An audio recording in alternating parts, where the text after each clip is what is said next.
Yeah, the next speaker has arrived. So the topic will be how to reform education system to create innovators, entrepreneurs, ethical leaders. So our speaker for the session are Sri Sushil Salwanji, the practicing lawyer and chairman of Salwan Educational Trust. He has extensively handled cases pertaining to right to free and compulsory education act.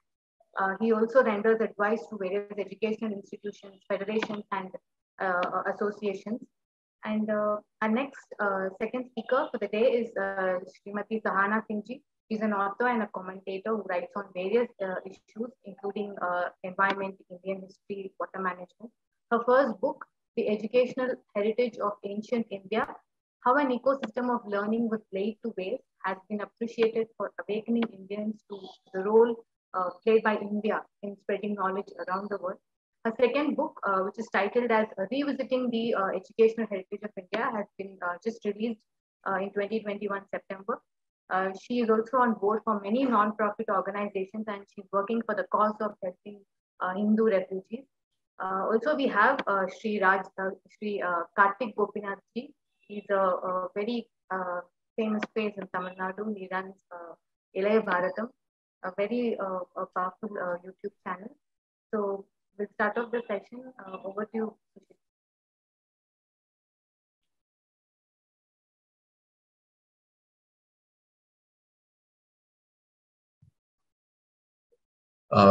I'm not sure if you guys can see me. Can you? No, we can't. We can't see you. Please switch on the camera.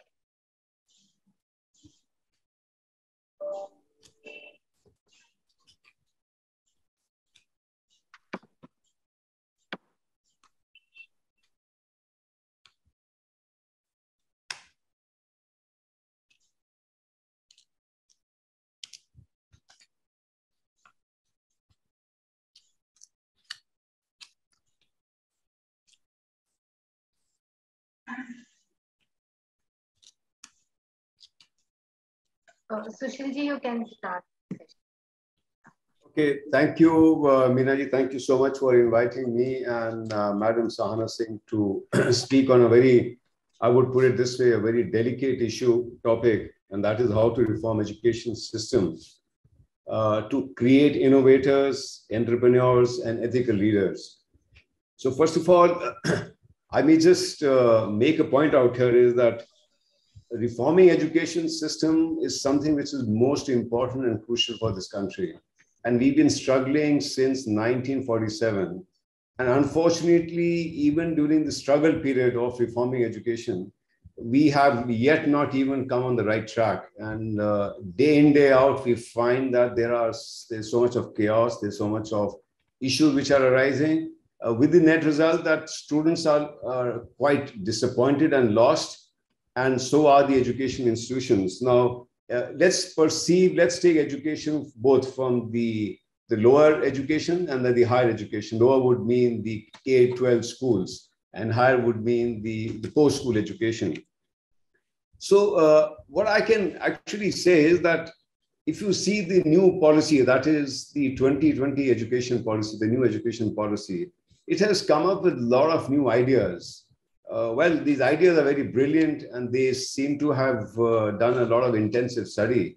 The issue would always arise is how to implement this. And there possibly everyone seems to be quite lost because there doesn't seem to be a cohesiveness within the people who have floated, who have launched this new education policy and the people who are supposed to implement that's the school. So it's more or less a guess game going on right now. Now, let me address the first issue, that is reforming education system to create innovators. Now, who will be an innovator? Innovator is a person who can think, who can imagine. And so let's say it is a person who can conceive something with the help of his intelligence, with the help of his knowledge. Now, when you want to create such innovators, I am not too sure whether we can say that we can create such innovators, because I personally believe that the power of thinking and analysis is something which is also inherently there in a child. One has to only hone the skills. So unfortunately, what's happening in our country is that we have been more into theories rather than giving a very practical approach on this particular issue, on this particular concept. So when you want an innovator in your country, first of all, you should let him see the world. First of all, you should let him see what is happening around. Let him imagine. But unfortunately now, as of the past is concerned, the teachers were so forceful that they would not even permit a question coming from a child. So forget about innovation. So it is only those great persons, those great innovators who actually were able to work at home or possibly do a greater level of thinking, and that they became innovators. So for a person to become innovator, please give him the opportunity to see the world around, to feel things around. Second, to be an innovator, the innovator must have the capacity and the ability to think. He must be permitted to think. He must be permitted to vent his thought process and put it in an open platform so that there is rationalization, there is discussion. And once he gets that level of confidence, then let him do it. So you have see, think, and do. So when he does, he understands where he's failing. He understands where he's going to succeed. And then his creativity will be there. And obviously, I'm sure that he's going to take a lead in whatever innovation he comes. Now, what's happening, unfortunately, is that even when we come to the new education policy, this whole concept of innovation has been given a very good turn. It's been very well introduced. But the teachers in this country are not trained to create those innovators. They are still with the obsolete thought process. They are still with the bookish knowledge. They still themselves have not been able to come forward and say, okay, look, we have been through the process of becoming innovators ourselves, so therefore let us give opportunity to the young ones. Now that's insofar as the innovators are concerned. I possibly feel that the educational institutions, especially schools, should take out students to various industries, to various laboratories to work. And when I talk about laboratories, I'm not referring to school laboratories. I'm talking to big industrial laboratories where experiments are going on. Let the students see, let the students get big, good mentors. Let the scientists be the mentors of the students. Let there be a scientific temper in the curriculum, in the teaching methodology, in the pedagogy, in every school, right from nursery class to class 12. See, the process of teaching is very unique, and that has to be changed. And unless and until there is going to be a paradigm shift in this, there has to be a holistic change in our thought process. So it is only then we can talk about innovators being churned out in this country. Now, similarly is the process with the entrepreneurs. Who can be an entrepreneur? First of all, the quality of an entrepreneur is the person who is willing to take a risk. But unfortunately, over the last 30 years, I may say, and I'm willing to give examples, in last 30 years, we have actually strangulated the child's ability to stand up and do experiments himself, take risk. You know, I remember when I was in school, and possibly I would put it this way. Karthik, yes, welcome back. We can see you now. It's good to see you. So, you know, when I was in school, there was hardly any tree in the school which I had not scaled. It may be about 40 feet high, 50 feet high, whatever the height may be. And so therefore, we were given the ability to take this risk. Okay, look, go ahead, do it. With this, the entrepreneur also is able to take a risk in business. He takes a very calculated risk. I've done my homework. I've done my study. I've done my analysis. I've done my economics. And now I'm willing to take the risk. To make entrepreneurs in this country, we must invite the top leading industrialists to come and talk to students. Why should they shy? I'm like, they should not have an ego issue at all. I would rather say the greatest of scientists of this country, the greatest of business entrepreneur of this country should visit schools, whether it's a private school, whether it's a government school, talk to the child, give him the level of confidence that what this entrepreneur is today, they can be in the same position tomorrow. It is a question of reaching out to them. It's a question of reaching their soul and touching the soul and giving them the intelligence, the confidence, and the encouragement. Ethical leader is a very, very delicate issue. And I must say like what Mr. Rajiv said in the previous session, everything follows from the top. If our leaders in this country are ethical, then believe in me, everyone, every child would swear by honesty and would follow the path of honesty. Unfortunately, what is happening is we have exposed our children to so much of corruption in this country, to so much of unethical practices. When we see that a father is getting challan and he quickly takes out money and gives to the cop and say, okay, look, sorry, ye aap 100 rupees rakh lega, 200 rupees rakh lega. So a child is watching. So why are we talking about ethics at this particular level when the parents themselves have flouted the norms of ethics? It is most unfortunate. It happens at every stage of the child and every journey process of the child. He reads in the papers what's happening. Whether it's the legislation, whether it's the political parties, there's so much of unethical practices going on everywhere. To get ethical practices, we must, as a nation, stand up and say enough is enough. What we had to do, we've done. We cannot let the next generation get messed up like this. We just cannot do it. And to get ethical practices, I think what's most important is to introduce value-based education right from the school, and that is the nursery level. The day the child steps, the first day of the child in the school, he should be welcomed and he should be given the processes of entering into a new world and coming up with great ethical practices in our own way. There are ways we have to create those curriculums. We cannot every time tell to a child, "Bhai, aap sach bolo, aap jhoot mat bolo, aap chori mat karo." That's not teaching. That is not teaching at all.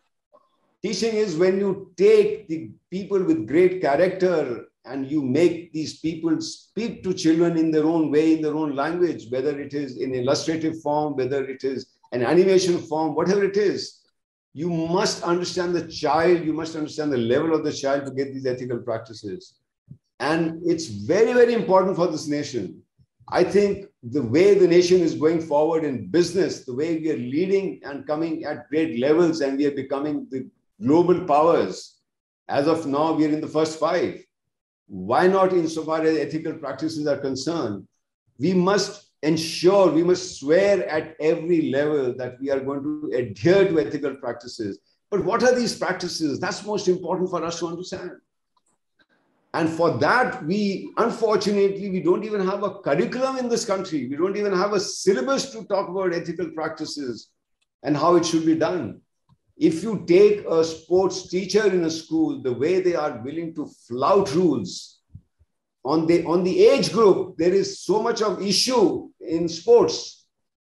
I mean, it is unbelievable that a child who is supposed to be competing, who's supposed to be coming for, competing for the national, for the international, for the Olympics, has at the threshold been told that, look, let us tamper your age issue so that you are able to get into the age group very easily. This is very unfortunate. So therefore, I say it is the role of the teacher and the parents only in this country who have to imbibe this quality of ethics. And ethics comes with the level of spirituality in an education institution. And that is the most important. Unfortunately, this country is, we call ourselves secular, but we are not even allowed to teach good practices. That is the most unfortunate part. Why should a child not be allowed to learn good practices of any faith? And every faith, not only one faith, but every faith. It is important. As even, let's take Delhi, for example. If I have a yajna in my institutions, you will have people sending complaints against the education institutions. Yahan to yajna ho raha hai, there's the issue of conversion into Hinduism, etc., etc. Why should that be discussed also? It is very painful. So therefore, what is happening is with the so-called the pseudo-secular organizations or the pseudo-secular people who are coming forward and making this hue and cry. It is very, very sad. So anyway, let me stick on to this issue with regard to the ethical issues. I would rather say that the government should, especially the Ministry of HRD, should take it very, very seriously upon itself. And it is not that picking up a national flag and then marching on and saying, "Hum desh ke liye, hum jhanda phela rahe hain, hum ye kar rahe hain." That is not ethical. That is not even patriotism. It is not. We must be very honest to a child. And that honesty will come only if the teachers, if the preachers are able to understand themselves. We really need to work on the educators. And that's most important in this country. See, there's been a huge gap.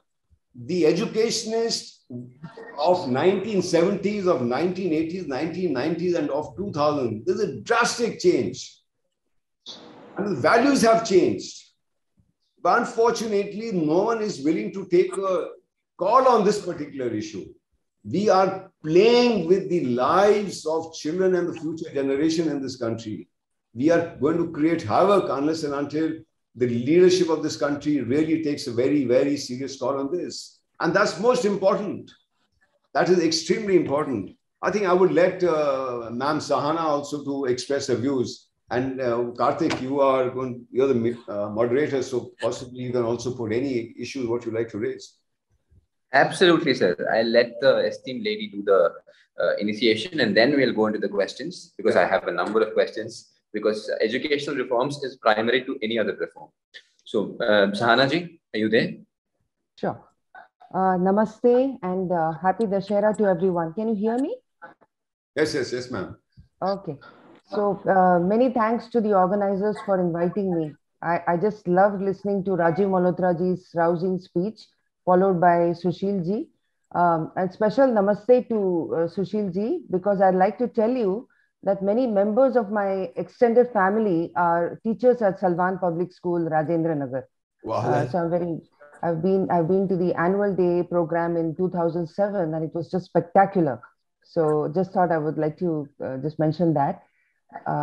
Coming to today's topic, there are a few points I want to make. I think there will be a bit of overlap with what Sushil ji said, so please bear with me. The first thing I would like to talk about is character development, because this is linked to the ethical leaders aspect of our discussion. So today, some of the problems with our society include corruption, voter fraud, tax fraud, domestic violence, alcoholism, substance abuse, and what have you. So where is all this coming from? Why are educated people indulging in fraud and bribery, just as Sushilji said? Why are bank officers taking their cut when they give loans? Why is the black money market not shutting down, come what may? So this goes to show that the education system is not inculcating values and morals in the students. So students are passing out of schools without a moral compass. Most of the hackers, for example, they are bright, intelligent students, and this is how they're using their intelligence. So of course, one can say it is not the job of the teachers. It is the job of the parents to inculcate morals in their children, because the teachers can't be expected to do everything. But the fact is that the children spend more time doing schoolwork, more time with the teachers than they spend with the parents. So we have to rethink how we have to face this situation. And we must also address the problem of sexual violence, which is linked to the male attitudes towards females. We have to think about stress and depression, which is also becoming very common nowadays. And this might be affecting character development and the ethical aspects. So as always, I feel that we can take ideas from ancient India. That is my favorite territory. My new book deals with it in great detail. So in ancient India, we had Brahmacharya. Brahmacharya was a very important stage of life, the very first stage in which students learned the importance of controlling their senses and to single-mindedly pursue knowledge. So a brahmachari needed to exercise control on every aspect of life, whether it was food, sleep, or even thoughts. So celibacy was a very important aspect of this period. Typically, this period lasted for 20 to 25 years, after which a graduate entered the next phase of life, married life or grihasthashrama. So celibacy was seen by the sages as a conservation of energy for a higher purpose. So conservation of sexual energy was actually regarded as extremely empowering and self-purifying. So one can dissipate energy to enjoy pleasures, or one can channelize it in the right direction.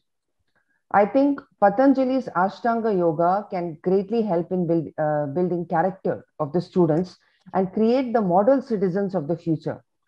Of course, I know many schools have incorporated yoga in their curriculum, but what I'm saying is that yoga is not just asana. Ashtanga Yoga consists of yama, which is restraint, niyama, which is positive duties towards oneself, like shaucha, santosha, svadhyaya, and so on. Then asana, which we all know.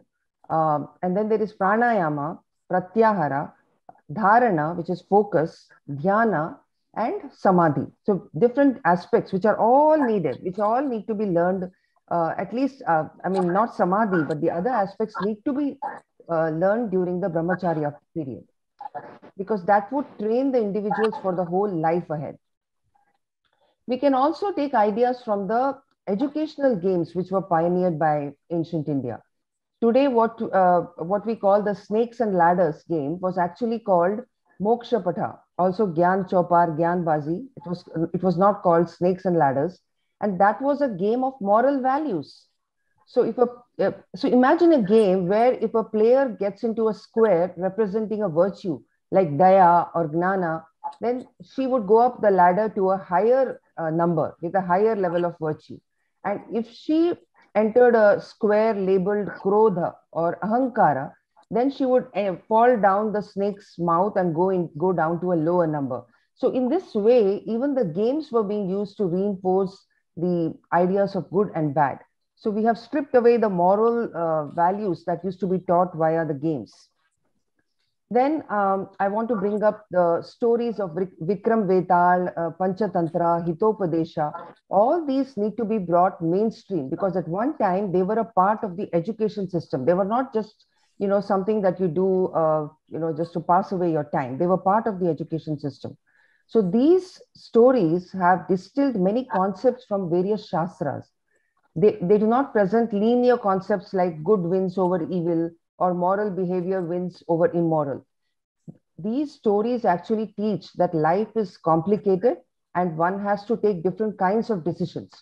And they teach the students to look beyond sweet words or harsh words spoken by people, to reflect on their real intentions. So I think modern India must reflect on the ways to include the practical wisdom of Panchatantra and other Niti fable literature in the school curriculum. It used to be a part of the school curriculum earlier. My next point is to do with both innovation and entrepreneurship, because they both go together. I think a lot of innovation and entrepreneurship will come if we decolonize our minds. Today's education system is largely a relic of the colonial times, when our British masters wanted us to become loyal clerks to serve the empire. So that attitude is actually, the curriculum is somewhat similar to that even today. You might be surprised to know that back in the day, in the 1800s, our schools were far more innovative. This was the period before the British passed the Indian Education Act of 1835. So let me just quickly tell you a story, which is also in my book. There was a Christian missionary called Reverend Robertson, who, when he was traveling in Bardhaman, he noticed a very unusual way of conducting examinations over there. So he noted that once a month, all the students of higher classes from different schools, they would collect in one place. And then the top student of one school would ask a question to the top student of another school. And if he could not answer, it was passed down to the student who came second. And if not him, then it would go to the third student, and so on. So in this manner, the children could put questions to the counterparts of other schools. So Robertson has written in his memoirs that all the boys enjoyed the competition so much, the whole exercise, that they did not feel like it was an examination. So he also noticed that the Brahmin students and the Shudra students, they were sitting together, and sometimes the Shudra students were getting higher marks than the Brahmin students. So just thought I would mention this innovative exam system that they had. I think we need to find a way to teach the main concepts of every subject in a fun way. And we need to conduct examinations also in a fun way. If we can, we must put our minds together to design innovative games. So here in America, let me give you an example of a game that was played in my daughter's class when she was in the ninth grade in high school. So we all complain that we are too urbanized and our children do not know anything about agriculture and all that stuff. But here, they actually devised a game in the classroom, which made all the kids understand something about agriculture. So what they did was the teacher divided the class into 4 groups and gave each of the groups a choice to grow whatever crops they liked. Now, some of the crops were winter crops. They were told that these are the winter crops. Some were summer crops. Some needed more water and some were hardy. They needed less water. All these things were explained to the students. And also the kind of revenues that would come from growing the different kind of crops. So the revenue per unit of growing of each crop. So the students made their choices of what crops to grow.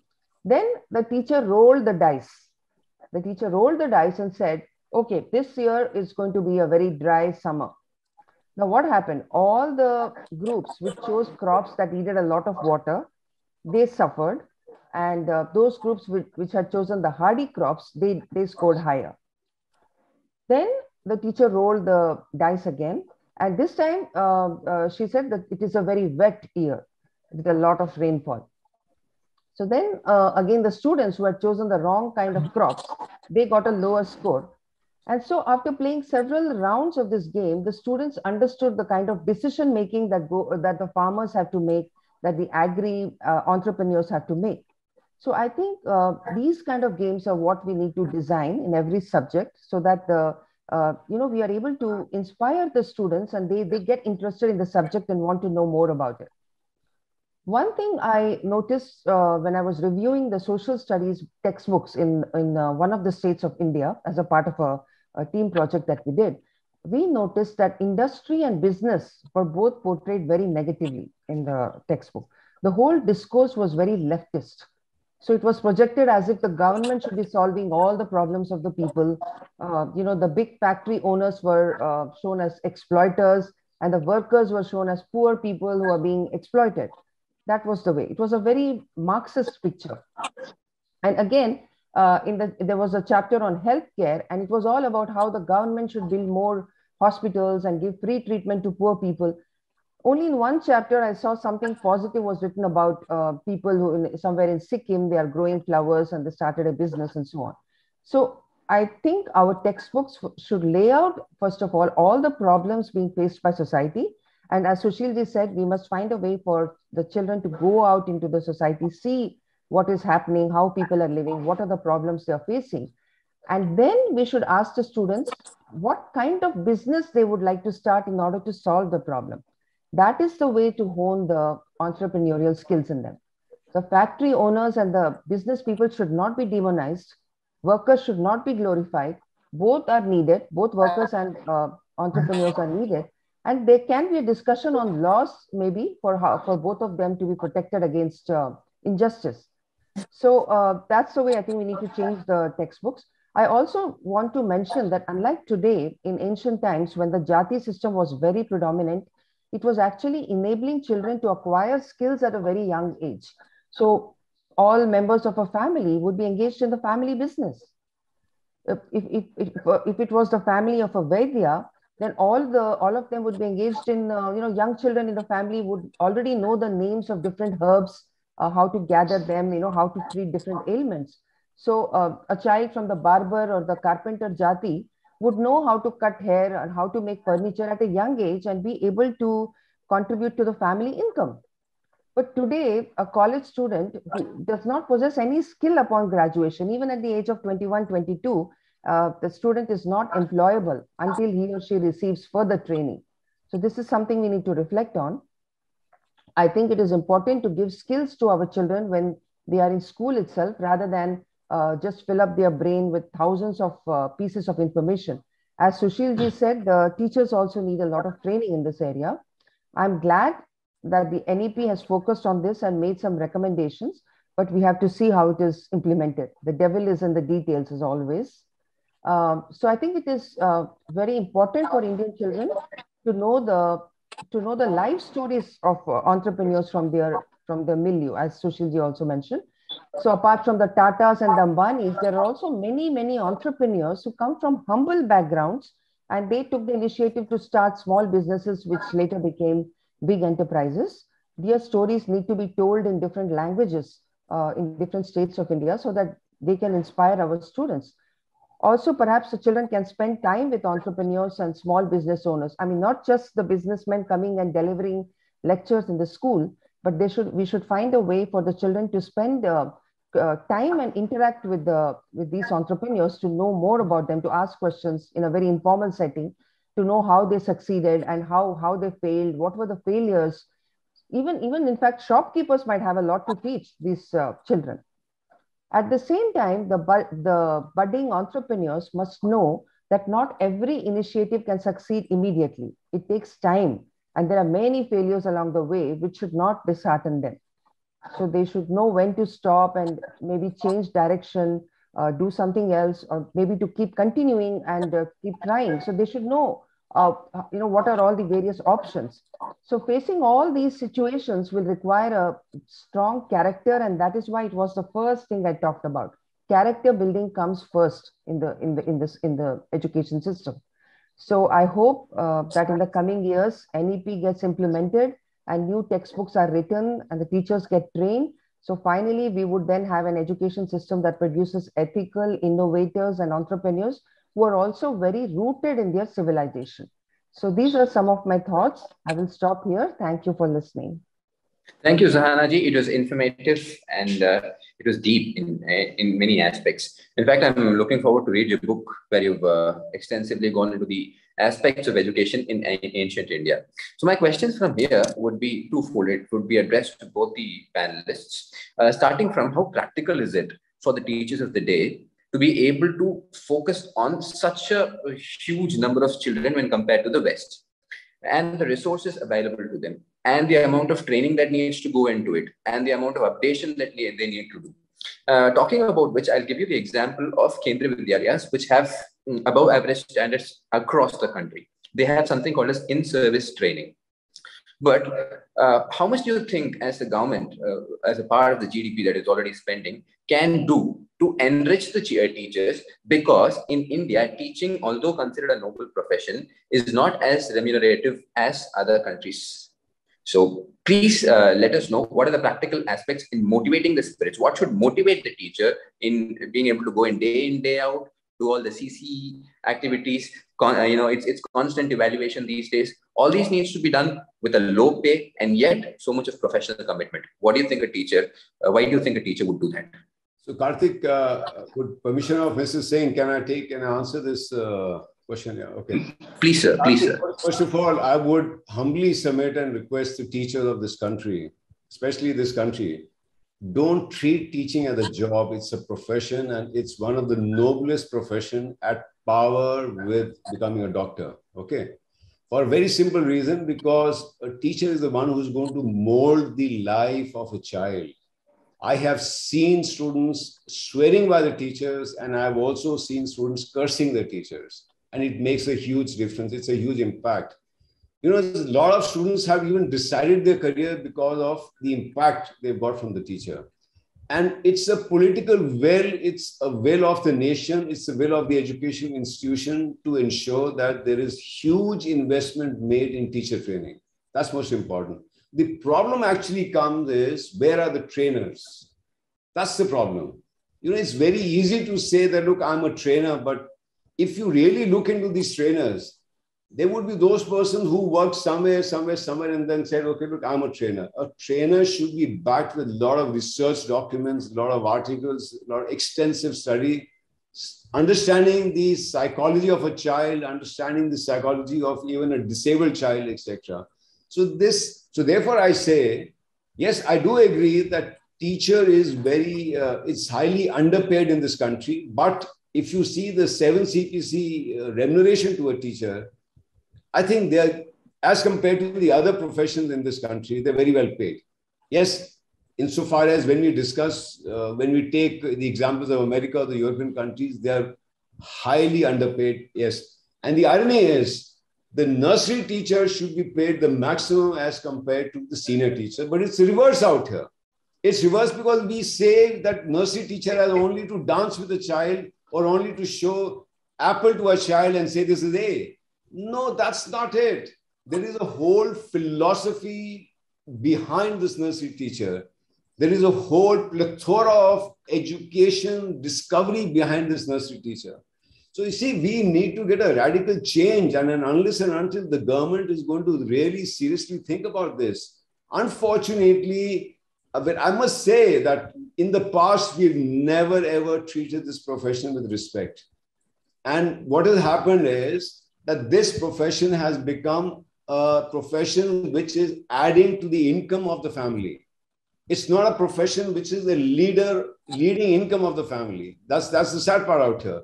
Even if you take the ratios, earlier every school till the 1980s, every school was dominated, colleges were dominated with male teachers. Now it's the reverse. You will hardly find 2 or 3% male teachers in a school. The rest are all ladies. Unfortunately, what's happened is people think, and that's a myth, that's a misnomer. There's a huge responsibility on a teacher. And I say, I request this government, the administration, anyone in this country who can take the lead and take this agenda forward, respect a teacher, give them excellent remuneration so that they put their heart and soul into it. It's not a question of 6 hours in a school. They must spend 16 hours every day on education. They must learn in that same time. They must teach also in the same time. And that's the beauty of it. See, when other professions can also work for so long hours, why are we treating teachers as if, okay, look, they're housewives also? No, that's not correct. See, the safety, the security, the education, the growth of this country lies in the hands of these teachers. So that's most important. And I think the nation owes to them that they must invest in their training. They must invest, and they must get the best of trainers from any part of the world. Any part of the world, get them out here. Whether we also have very good trainers out here, there is no doubt. We have excellent trainers. There are huge problems because they cannot cater to this huge population of teachers out here. If the government has a political will, we can have a radical change. If the education institutions management have a will, they should actually earmark nothing less than 15 to 20% of their budget on growth and development of teacher as well as teaching equipment. Thank you, sir. Your quick thoughts, ma'am, on the very same issue about how we could keep them motivated. Yes. So the thing is, it's not, even in America, the teachers are underpaid. That's a problem all over the world, except in Finland, I guess. So, which is very different from ancient India, where so much dana used to be given to the teachers. It was considered, if they used to complete Guru Dakshina, not just Guru Dakshina. Whenever there is a puja going on in the house, you will invite some teachers and you will, they will be the part of the guest list, and you will give them food and you will give dana. So there was a competition to donate to educational institutions. That was the culture of the time, which was stripped away during this, the colonial rule. And we ended up paying to the government. So the thing is, we have to find ways to give back to the teachers. That's very important. We have to keep showing the teachers that we value them so much. The other thing that which we have forgotten from ancient times is the mentor system. So the senior students used to become like assistants to the teacher. So all the students, it was not just a free ride, they study and they go. They all have to also eventually teach the younger students. As they go up the class, different classes, they have to teach the lower classes. So that is how, there's another famous story which you'll find in my book, where the missionary, he was surprised to find there's no teacher in the class. And how the hell are these children all studying by themselves? And then they found out that the senior students are sitting with the younger students and teaching them. And that's how they're all studying, and they're not making noise. So we have to find ways in which we are going to use the mentors among the children themselves, the senior children. And this is happening in America as well. So teaching is a calling, right? Teaching is a calling. So we have to, of course, increase their salaries and everything. But eventually the students themselves also have to think of themselves as teachers, the senior students.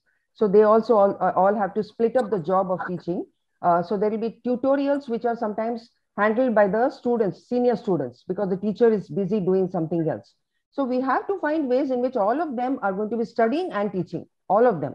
So that is the way we have to design the system. And yes, there's a lot of work the government has to do, but parents, again, parents are a resource. I know that we parents are also busy and they're doing too many things, but over here, the parents, those parents who can spare a bit more time, they are actively engaged in the school and they're helping the teachers in every possible way. They're asking the teachers, what can we do for you?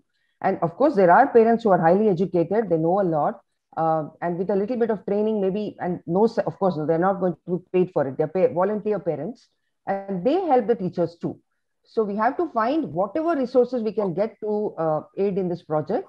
So this is my addition along with what Sushilji said. Yes, ma'am. So basically, it's getting the entire community to contribute for the most noblest cause, which is taking the education one notch above and always being the world class.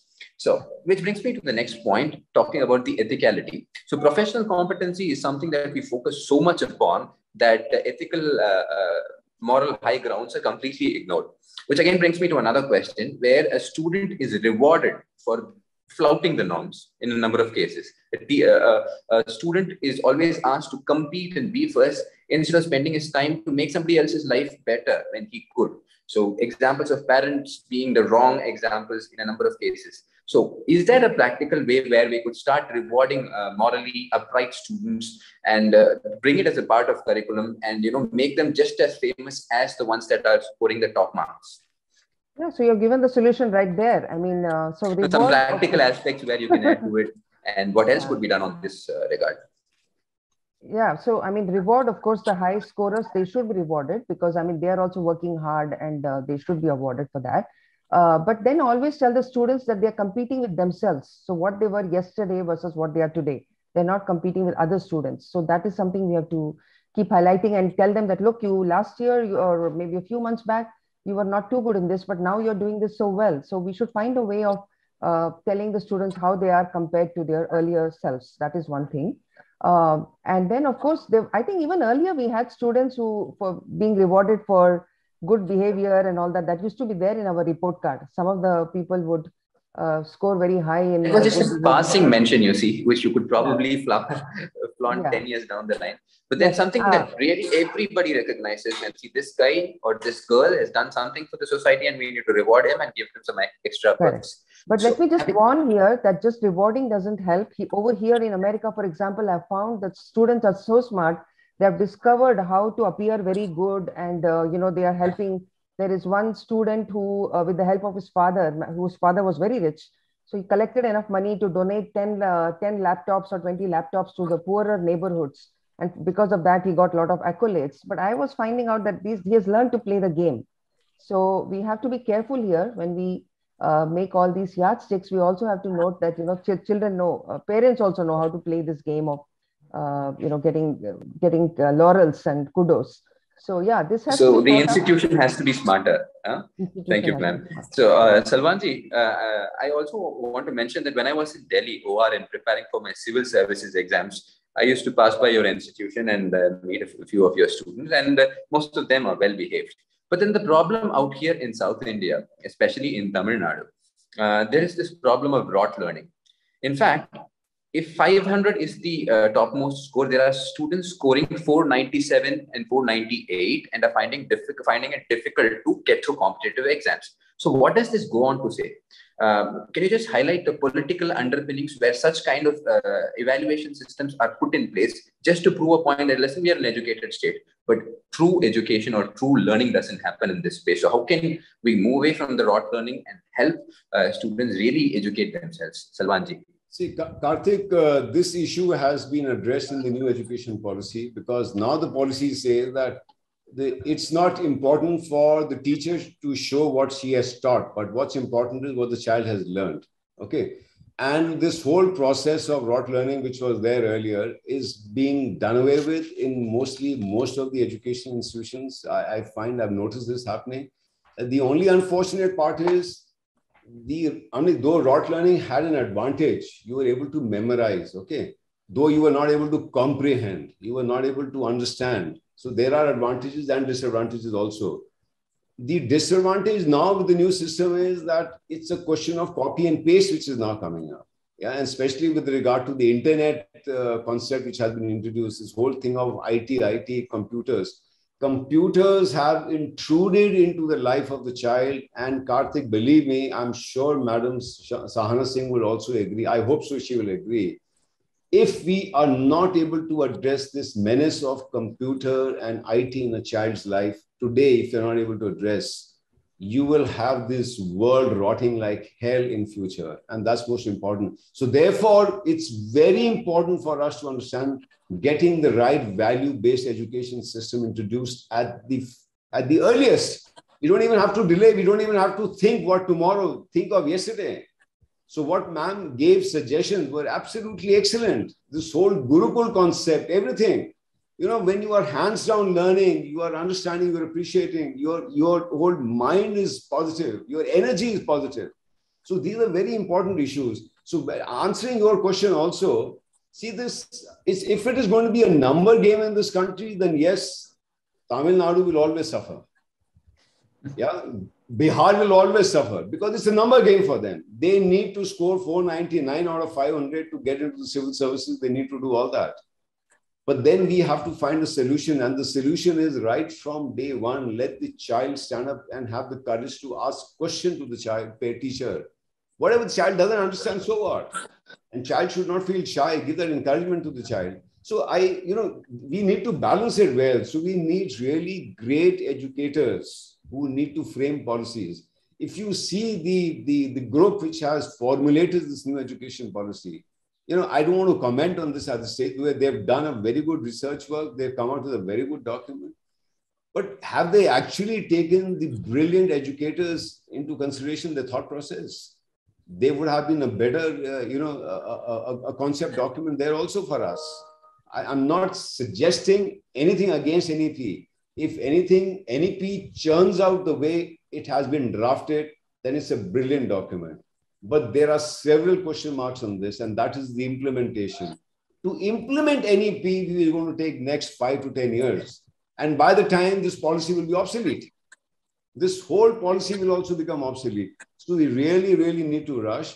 And I must say that, with utmost honesty, unless and until our managements of educational institutions, and I mean the schools, I mean the private colleges, unless and until they become ethical in their practices, nothing really much can change in this country. It's not only the political leaders of this country who need to not only talk about, but do ethical practices, but also the managements of schools and colleges. Most of these unethical practices really emanate from these organizations. I am sorry to say this, they are part of the teaching, the education fraternity, but that's most important. Because what happens with the management is totally reflected in the staff, and what happens in the staff gets reflected in the students. And it's a vicious chain which is going on. So therefore, simply it trickles down. It trickles down from the top. So every time, Lord, what Mr. Rajiv also said in the last session, we always look at the leader. So whenever we're in a problem, we look at God. God, give us, help us. Yes, similarly out here, when we look at the leader, we say, man, this leader is so damn corrupt here, so why are we honest? Then the teachers say that our management is so corrupt, so why are we honest? Why should we be honest? So these, so therefore, even to address this issue of the learning processes, I think the country needs to take a very radical change. And what ma'am said is, yes, we are still following the old British rule teaching processes. And our strong heritage, we have destroyed it ourselves. The Gurukul concept, we have destroyed it ourselves because we say, hey, that's old, and that's trivial. And this beautiful concept, what ma'am said, was absolutely amazing. That Brahmacharya concept. You see, those 20, 25 years for a child to learn values is going to take him to a great journey. And Karthik, life is a journey. Everyone's life is the individual journey, and how we travel this journey makes all the difference. And that's most important. And this is precisely, if you read the discussion between Lord Krishna and Arjuna, everything is so very beautifully answered in Bhagavad Gita. And, when Arjuna is in a problem, Lord says that, look, what are you looking at? Widen your vision. You are not destroying your cousins, but you're destroying an evil. And that is most important for you. So these are the things which need to be knitted into our processes. And that's, we are shying as a nation. We are actually, I don't know, I must say that with all utmost humility that sometimes I feel we are hypocrite. If there is a good thing in our system, why don't we take it forward? Absolutely, sir. So having talked about courage, which brings me to the next question. Both of you have contributed immensely to the Adame cause. So my question is, there has been blatant whitewashing of Indian history from the white man's lens. So all that we've been taught so far has only been glorification of some aspects of the Indian history. I would say the medieval part, where we want to see only glorified concept of the Mughals, whereas a lot of things are deliberately hidden from the public. Don't the students have the right to know? That's my first question. Second question is, recently Mr. Vikram Sampath had even tweeted and come out with his book on Savarkar, where he talks about a number of other issues which need to be highlighted. We are in fact celebrating people who have killed people in millions, not for the nationalistic cause or for their kingdom, but for religious reasons. So despite the right political dispensation being in the power, why has there not been much done in terms of historical research and the way history is taught to students? And I personally have a feeling that deliberately history is made boring to people so that none of them want to know the real past. Quickly, Sahana ji, aapka thoughts, and then we'll come to Salwan ji. So you came to my favorite topic. That is why I've written my whole book. Yeah. So why is our history being whitewashed? Why are we not being told about the wonderful educational heritage, how it was destroyed, who destroyed it, and why we need to rebuild it? So that's the whole thing. And I can tell you, when we were talking about ethical issues also, and this thing also, just going back to our history is going to fill us up with so much pride. And it is not manufactured pride. It is because it's there. Other countries have to manufacture their history to create pride in the students. We don't have to do anything. We just have to dip into our gurus, the work of our gurus, the work of our acharyas, and automatically, you will feel that you have to uphold it. It will come upon you. You will not even know, but you'll be yourself following the rules. You will not want to take a bribe. You will want to do the right thing because we are descendants of those great people. So that I feel that history can be used in many ways, our own history. Yes, all the telling the correct history is something that needs to happen right now. Our textbooks need to be revised. So, this education policy that has come, it will not stand unless we revise our textbooks and we have good teachers to teach that. So my book is a step in that very direction. And I'm hoping that it will be used as a textbook at some point. Because if they come to know that this is what Nalanda was like and our university, so we keep running to the foreign universities. It's a matter of pride now to get admission into an American university. But there was a time when people crowded to come into our universities. Our examination system for admitting the students was so of such a high standard that only the best students would get in. And of course, the other students would also find places in other universities. But this story needs to be told. And we have to stop, being very careful and, worried that we'll be offending some community or the other. All the communities need to have a shared history. And so they should not be identifying with our oppressors. So whoever has oppressed, who has invaded and, created a lot of trauma, those should not be the role models for any of our students. They are not doing any service to their community if they happen to belong to them. So this is exactly what Vikram Sampath said as well. So why are we afraid of telling the truth? And by the way, it's only our country which has the motto of Satyameva Jayate. All the other countries, they have other, mottos. In God we trust, in Allah we trust, and those kind of things. Only our country has Satyameva Jayate. So we owe it. It's our motto, national motto, to tell the truth. So the truth of our past needs to be told, and then we can move on. Then the students will be empowered, and then they can move on. That's what I feel. Hopefully, ma'am. Hopefully. And before I open it up for the question Q&A session, your thoughts on the very same topic, Salwanji. See, I agree with ma'am saying what she has said. And let me also put another point. It's not only the chapters of history which needs to be re-looked into. The only difficult situation is that we must give now the honest facts before the students now. It's not a question of to destroy someone's wisdom. We say, okay, we want to create new wisdom. That should not be the effort. The effort, yes. You see, unfortunately, what's happened is the rich heritage of this country has been destroyed by the few vices what they were earlier. Okay. Unfortunately, the caste system has been taken as a major issue abroad and said, look, India is totally based on caste system, caste system, caste system. Or there are issues with regard to the interfaith issue. But what about our other rich heritage? Why is the world not discussing that? And why are we being now suggested that we have to only go by the previous chapters of history which have been written, which are only talking about the British rule, which only talk about the Mughal rule, the Muslim dynasty, etc., etc.? Why? What about our the rich heritage right from previous 5,000 years down? Please take that. The Vedas and the Upanishads being the oldest scriptures in the world. What's happened to that? That's actually just disappeared in the thin air. We must respect what has happened, what this country has done in the past. We must respect that. The great deeds of this country. We must get the true facts, the honest facts out. That's most important, but not at the cost of saying that I want to destroy any existing facts, so therefore I must create. Creation of fact is not the truth. Creation of fact is not the truth, but finding out the truth is most important for us. And that's I totally subscribe to this. And it's not only history chapter. It should be even English. It should be all other chapters also. Our focus, when we talk about nursery education, our focus is only on English poems, that's all. Everything revolves around Jack and Jill, etc., etc., etc. I mean, look at the other Indian writers, phenomenally good. Why have they been just absolutely removed from the curriculums? So this nation must take a call at this, what exactly is required, and we must together stand up for the cause. Certainly, sir. I hope the message. I hope. Yeah. Yes, perfectly. Decolonize the mindset of the policymakers, first of all. So having said that, I open it up for the question and answer session. The audience can shoot their questions here.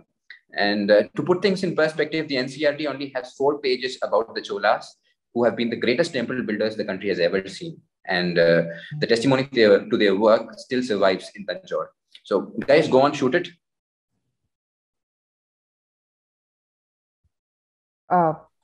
Okay, so I have to go through the comment session to find out the questions. Yeah, Karthik, Gautamji has raised his hand. Gautamji, you can unmute yourself and shoot the question. Better that way. The NCERT needs to include stuff that is essential, not propagate and teach things. Okay, I saw that.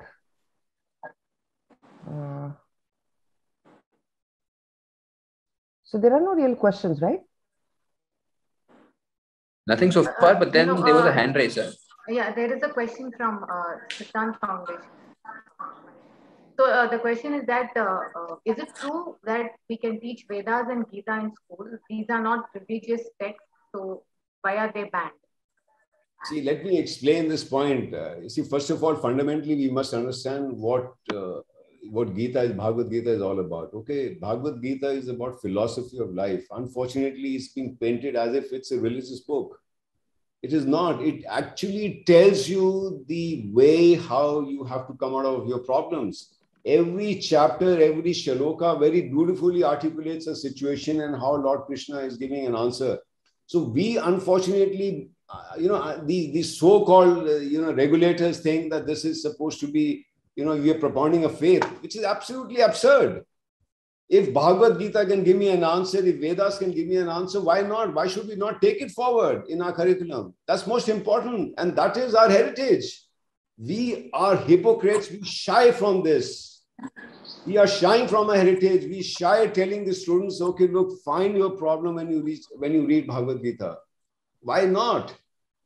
So I personally feel that we should be given this sort of leverage by the regulator, because unfortunately the Education Act says that if you are teaching anything about any religion, you shall be de-recognized. Hey, I am not teaching anything about religion. I am teaching about the way of living. That's it. Period. That is a universal truth, and this has been accepted in every nook and corner of the world. And that is something we must understand. Sorry for interrupting. I remember studying in a missionary school, and in the moral science class, we used to be taught only about the Lord and the Father. So I don't think religion was really separated from our You see, education. missionary schools, ma'am, in missionary schools, it is allowed because the legislation so protects them. But unfortunately, minority schools. But unfortunately, when I am making a submission to the Department of Education, that if Bhagavad Gita is teaching my students the way of life, the way of discipline, the way of dharma, the way of karma, what is wrong in that? A child will automatically become full of character. His character will show in it. And that's most important. You know, and sorry to interrupt. Sorry to interrupt. The Allahabad High Court had recently, one of the esteemed judges had recently told that the politicians must take it upon themselves to teach the importance of Ram and teach the importance of Krishna, which was from the High Court judge. So that was not a part of a judgment, but that was part of a public. I'm like, he was giving a lecture somewhere. This is not part of the judgment. And so he was giving a lecture. See, this again, what I say is that we are hypocrites, basically. If even a judge wants to say this, make it as part of a judgment, he should.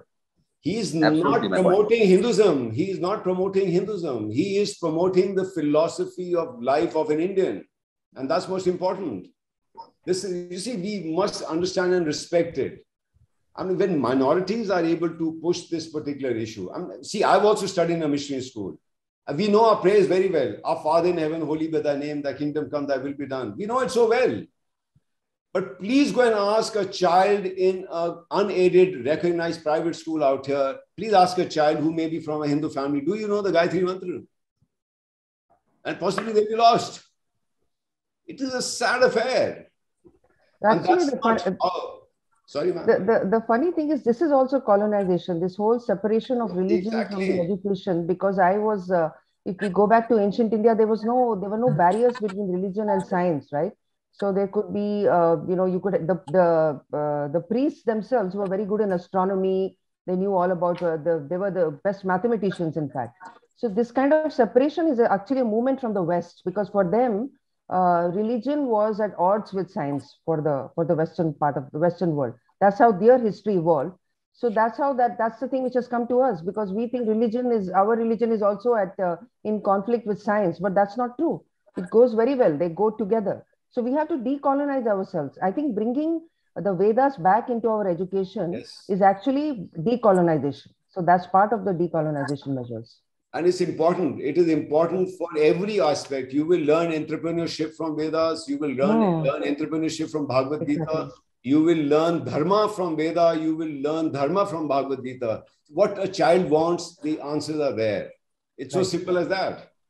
And why are we shying away? I don't know for how many donkey years we're still going to shy away from this reality. That's the. But I'm so happy you were talking about this, Salwanji, because as as one of the main educators, and you are saying this, I think this will be heard. We'll probably make a difference in the coming years then. Well, it should be. I am saying with utmost honesty. Why is the Department of Education putting this embargo on us that we cannot do this or we cannot talk about? I mean, we had organized our 75 years of our school, our society, and we had organized a yagya. We had 12 kunds. We had almost about 8,000 students. And can you imagine this whole department is not discussing, saying, how can you have this? How can you invite students for a yagya? There are Hindu students, there are Christian students, there are Muslim students, etc. This is ridiculous. I am not doing a conversion. The yagya happened? I'm not doing a conversion there. I am teaching the beauty of life to a child that you are, when you perform a yagya, there is so much of purity, there is so much of positiveness all around. So did it happen eventually? The yagya happened? Oh, yes. I took a stand. I said, let anyone come. I want to face every situation.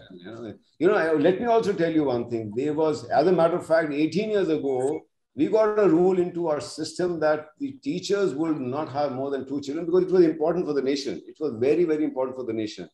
Our overpopulation has really, really killed us too much, in fact. And you will be surprised that I was opposed by missionaries saying that children are the blessing of God. How can you stop that? I said, no, is that an answer to a problem which the country is facing? If one child doesn't get one meal and you say have 4 children so that the bread is broken into 4 parts and say, okay, look, we're going to feed all. Anyway, my rule still stands. And fortunately enough, in another context, in the Rajasthan Panchayat context, the Supreme Court has upheld this rule. I'm so very happy that I took this stand 18 years ago. And unfortunately, none of the states were able to take this stand. UP has done it this time. The state of UP has done it this time. And Rajasthan did this about 5-7 years back. So whatever is important for this nation's integrity, for the sovereignty of this nation, whatever is important to preserve our rich heritage, we should do it. As educationists, it is our responsibility to do it. And there's one quick question, and this particular participant wants that to be highlighted. Meena, can you look into it? Siddhant Foundation. He wants to question. He wants these questions to be posed to Salwanji. Let me read it out for you. Yeah.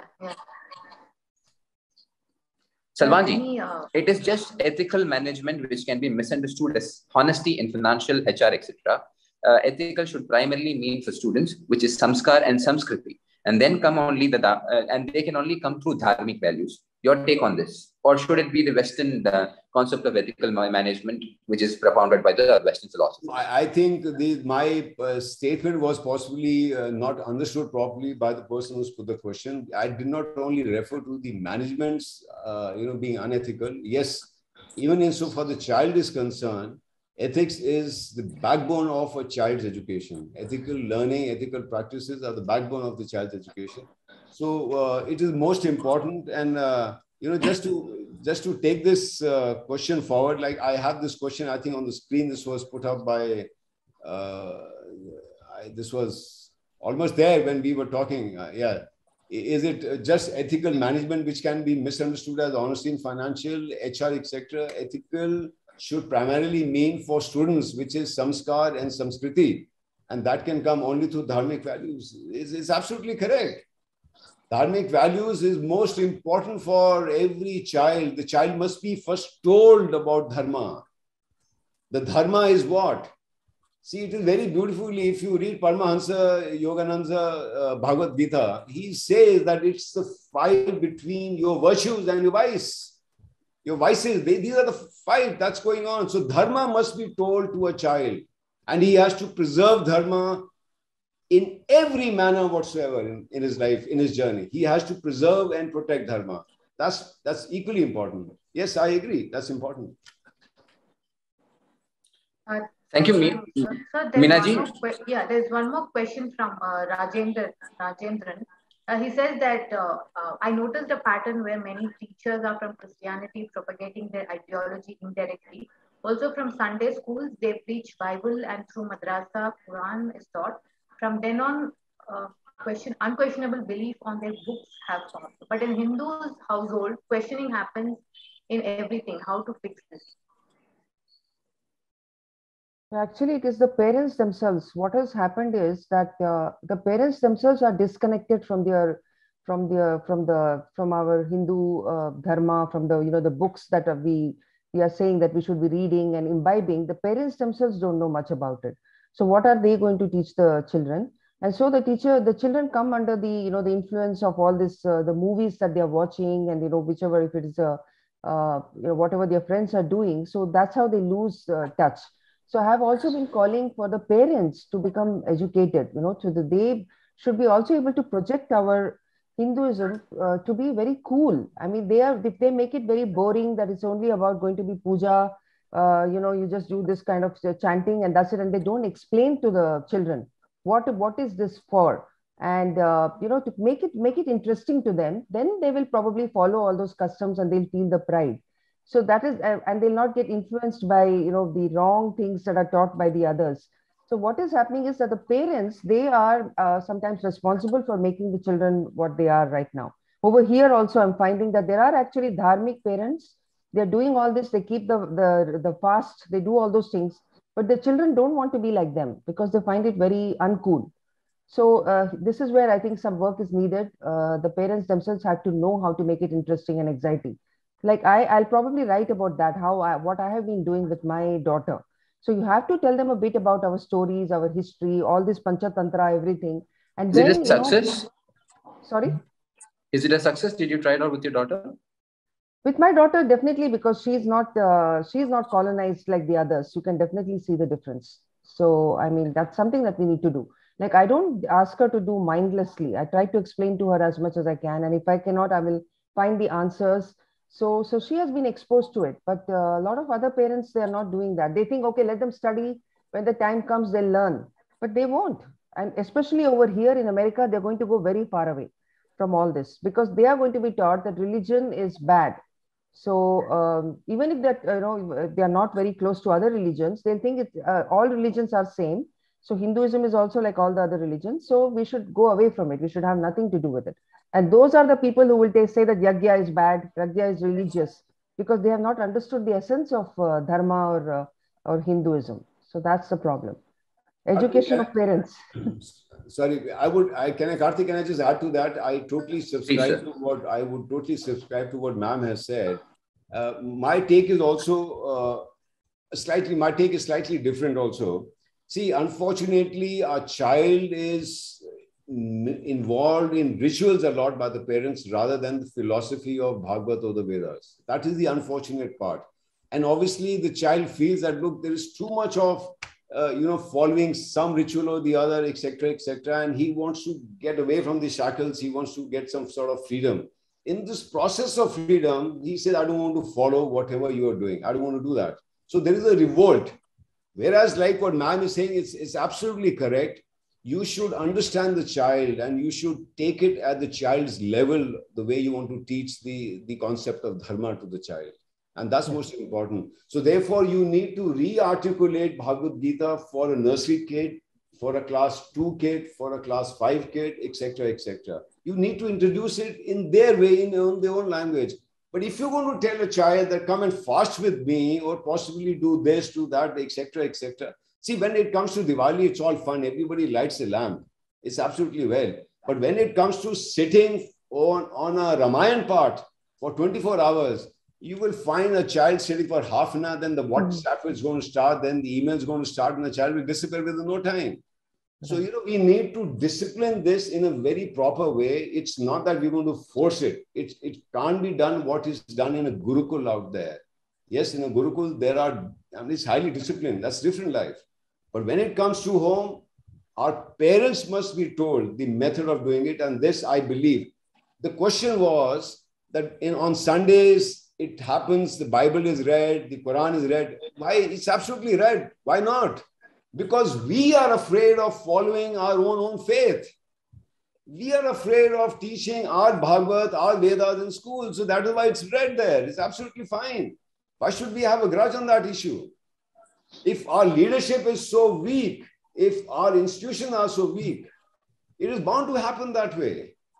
So I think, and also the constitution needs to understand, by secular, it does not mean that someone is above the other. Secular means everyone has an equal right. If A faith has a right, B faith also has a right. If A faith is allowed to read their books, B faith should also be allowed to read the books. You cannot have this discrimination. It is totally unethical, I would say. That's the unethical practice. One heartening trend that one gets to notice these days is, just as both the eminent panelists had mentioned, the elders are now taking Veda classes and Bhagavad classes online and trying to pass it on to the next generation. So better late than never. So I think that wraps up the question and answer session. Meenaji, is there anything that we have to add on to, or any other queries that need to be addressed? No. I think the questions are... So before I wrap up, I really like to genuinely thank both the esteemed panelists. Salwanji, it was wonderful to have you, and Sahana Singh ji, I'm eagerly looking forward to your book. And thank you all. Thanks especially Meenaji and Smart India Initiative for organizing this Media Fest. This is something that needs to be done on a regular basis and probably on ground as well, not just on virtual space. So for all those who we couldn't take the questions, please do forgive us, and hope this entire session was enlightening. Thank you once again. Vanakkam, Vande Mataram, Bharat Mata ki Jai, Jai Hind. Thank you, Karthik. Thank you very much. Jai Mata. Thank you, ma'am. Thank you so much, Karthik ji. Thank you, Salwan ji and Sahana ji, for gracefully answering all the questions. Thank you, Salwan ji and Sahana ji, for Thank you so much, gracefully ma'am. answering all the questions.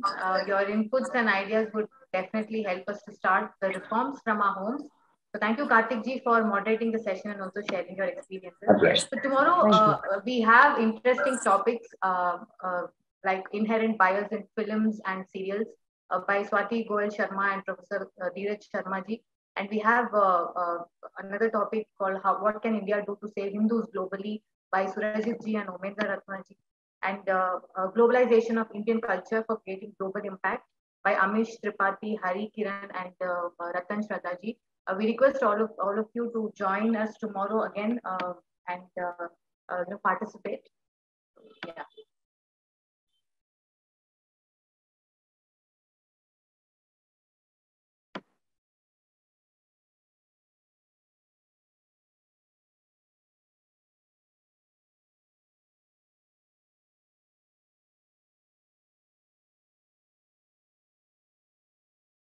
Broadcasting system and its affiliated stations.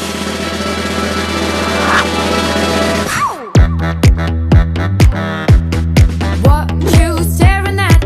Is it really me? Feeling like a star. Am I taking it too far? Taking it too far while I'm feeling like a star.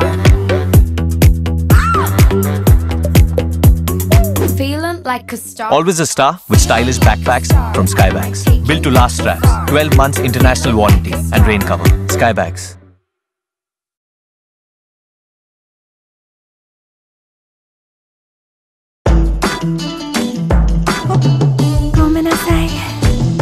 I'm changing my mind. Change to Tokyo. Kinda like your kind. Paris. You have me at hey, hey, hey, hey, hey, hey, hey. Hey. Be back in May. Cape Town. You have me at hey, hey, hey, hey, hey, hey, hey. Your passport, please. उसे छोड़ो. तुम कहाँ से हो? Hey, hey, hey. Chase the world with stylish bags from Skybags. मेरी books कहाँ हैं? अरे मैंने सब लेबल किया हुआ है, वहाँ पे हैं.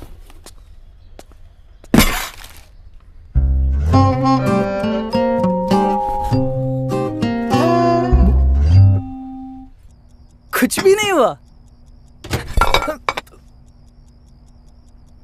बढ़िया चॉइस है यार तुम्हारी. काफी स्ट्रॉन्ग है. लारा बाय बोरोसिल.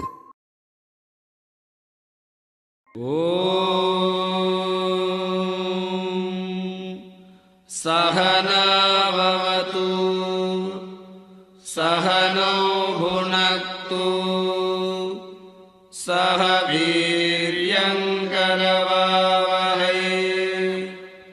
तेजस्विनावधीतमस्तु मा विद्विषावहै. ॐ शान्ति शान्ति शान्तिः.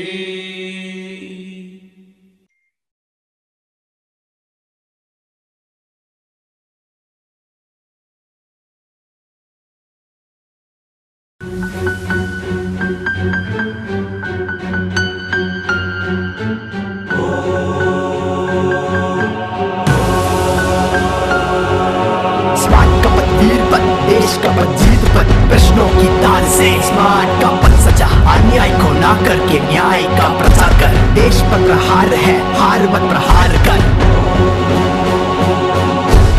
आज कर, आवाज कर, तांडव सा युद्ध कर, स्मार्ट का प्रचार कर. Smart Hamrara, Smart Hamrara, Smart Hamrara, Smart Hamrara, Smart Hamrara, Smart Hamrara. All nationalistic media, join smart and make nation strong.